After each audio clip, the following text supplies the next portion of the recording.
नमस्कार, मैं हूं आपके साथ प्रदीप आजाद। इशारों ही इशारों में अगर किसी बात को बयां कर दिया जाए तो इससे बेहतर और क्या हो सकता है, क्योंकि कई बार जो बात कहकर साफ नहीं की जा सकती, अगर उन्हीं बातों को इशारों में कहा जाए तो समझना काफी आसान होता है।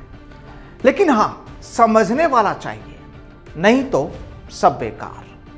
अब इस इशारे की इबारत क्यों, वो भी आपको बताऊंगा, लेकिन उससे पहले बात एक उस मुद्दे की जो इस वक्त काफी चर्चाओं में है। दरअसल अभी तक तो यही माना जा रहा था कि राजस्थान में कांग्रेस में एका हो चुका है। गहलोत और पायलट साहब एक जाजम पर आ चुके हैं।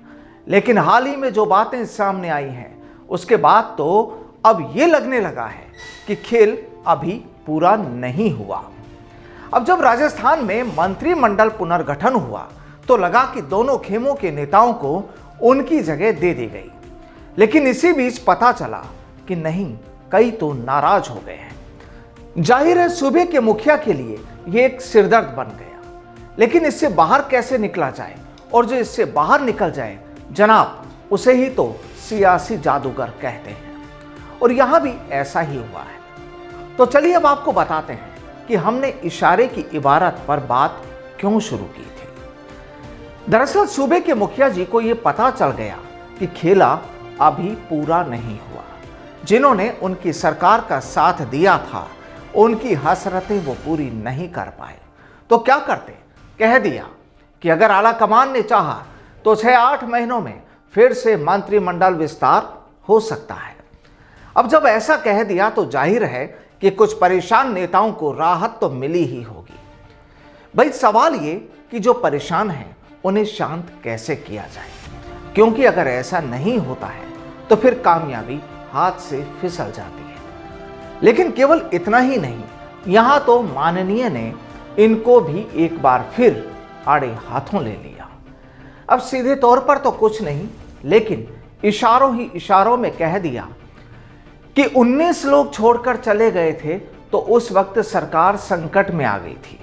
हमारे निर्दलीय साथियों, बसपा से कांग्रेस में आने वाले साथियों ने अगर साथ नहीं दिया होता तो सरकार नहीं बचती।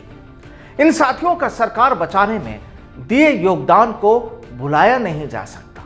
सरकार बचाने वाले कई लोगों को मंत्रिमंडल में जगह नहीं मिली है, लेकिन उन्हें आगे शिकायत नहीं रहेगी।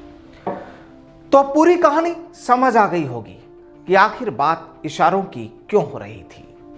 खैर, सब सियासी दस्तूर है।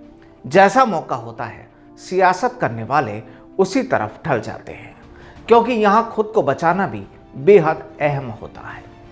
अब यहां यह तो साफ हो चुका है कि गहलोत और पायलट खेमे के बीच जो तनातनी पहले चल रही थी वो शायद अभी भी पूरी तरह खत्म नहीं हुई, क्योंकि बगावत के वक्त साथ खड़े होने वाले विधायकों को गहलोत साहब ने साफ तौर से मैसेज दिया कि वे उन्हें भूले नहीं हैं।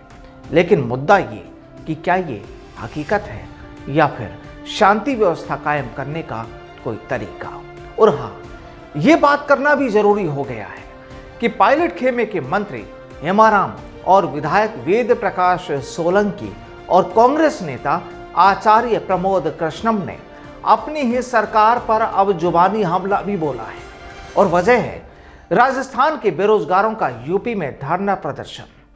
आखिर जब राजस्थान से इंसाफ नहीं मिला तो प्रियंका गांधी से मिलने के लिए यूपी तक बेरोजगारों ने जो कूच किया है, उस मुद्दे को अब अपनों के साथ ही विपक्ष भी खूब भुना रहे हैं। खैर, आज की इस सियासी कहानी में लब्बो-लुआब यही कि क्या वाकई में गहलोत और पायलट खेमे के बीच शीत युद्ध जारी है। आप क्या सोचते हैं, बताइएगा। नमस्कार।